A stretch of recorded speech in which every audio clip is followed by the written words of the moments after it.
ഇന്നലെ രാത്രി പോലും കിടക്കുന്നതിന് മുമ്പ് ഞാൻ ഇങ്ങനെ ദൈവത്തിനോട് പ്രാർത്ഥിച്ചു, ഭഗവാനെ നാളെ ഈ രാത്രി ആകുമ്പം ഞങ്ങൾക്ക് സന്തോഷത്തോടെ ഇതോർത്ത് കിടക്കാൻ പറ്റണമെന്ന് ആഗ്രഹിച്ചു. അത് ദൈവം സഹായിച്ചു തന്നു. ഒരുപാട് നന്ദിയുണ്ട് അയ്യപ്പനോടും ദേവിയോടും മാത്രമല്ല, ഇതിന് എൻ്റെ അച്ഛനെ സഹായിച്ച അല്ലെങ്കിൽ അച്ഛനെ ഇതിൽ മോട്ടിവേറ്റ് ചെയ്ത ഒരുപാട് അച്ഛന് നല്ല ഫ്രണ്ട്സുണ്ട്. അവരോട് ഒരുപാട് നന്ദി പറയേണ്ടതുണ്ട് അവസരത്തിൽ. നന്ദി. 6 തവണ അപ്ലൈ ചെയ്ത് ഓരോ തവണ അച്ഛൻ പ്രതീക്ഷിച്ചിരുന്നു. പ്രതീക്ഷകൾ ലഭിക്കാത്തൊരവസ്ഥയുണ്ട്. പക്ഷേ വിഷമിച്ച വെച്ചെങ്കിൽ പിന്നീട് അത് കിട്ടുമ്പോൾ അതിൻ്റെ സന്തോഷം കുറച്ചുകൂടെ കൂടുതലായിരിക്കും. നമ്മൾ ഇതുവരെ ഇങ്ങോട്ട് വിശ്വസിക്കാൻ പറ്റിയിട്ടില്ല, ഇത് നടന്നു അല്ലെങ്കിൽ സത്യമാണെന്ന് ഇതുവരെ വിശ്വസിക്കാൻ പറ്റിയിട്ടില്ല. അനിയനും ക്ഷേത്ര കാര്യങ്ങളിൽ തന്നെ അച്ഛൻ്റെ കൂടെ ഉണ്ടല്ലോ. അതെ, ടിവിയിൽ അച്ഛനെയും അവനെയും കൂടെ കണ്ടപ്പം കൊച്ചുറായിട്ട് തന്നെ അവനെയും കൂടെ കാണാൻ സാധിച്ചത് ഒരുപാട് സന്തോഷമുണ്ട്.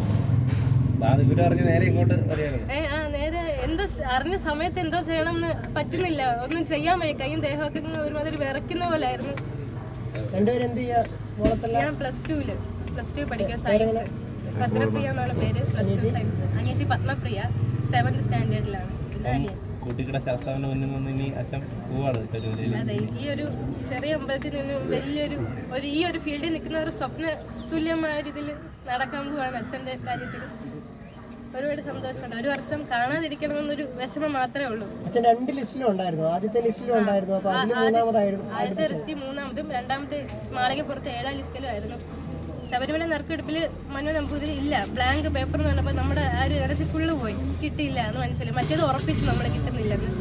പക്ഷേ മേശാന്തി മനു നമ്പൂതിരി എന്ന് പറഞ്ഞപ്പം എന്താ ചെയ്യണമെന്ന് അറിയാൻ വയ്യാത്തൊരു അവസ്ഥയിലോട്ടായി പോയി. സന്തോഷം. അച്ഛനോടൊപ്പം കുഞ്ഞുനാളിൽ ശബരിമലയിൽ പോയിട്ടുണ്ട്.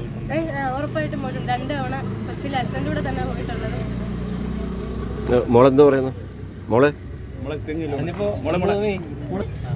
കിട്ടുമെന്ന് ആദ്യം ശബരിമല പോയെന്ന് പറഞ്ഞപ്പോഴേ നല്ല വിഷമം ഉണ്ടായിരുന്നു. പിന്നെ മാളികപ്പുറത്ത് കിട്ടിയെന്ന് പറഞ്ഞപ്പോൾ ഭയങ്കര സന്തോഷമായി. ചേച്ചി പറഞ്ഞാൽ തന്നെ എന്താ ചെയ്യണമെന്ന് അറിയത്തില്ലായിരുന്നു. അച്ഛൻ്റെ ഈ മക്കളുടെ ഈ നല്ല വാക്കുകൾ കേൾക്കുമ്പോൾ വൈകാരികമായി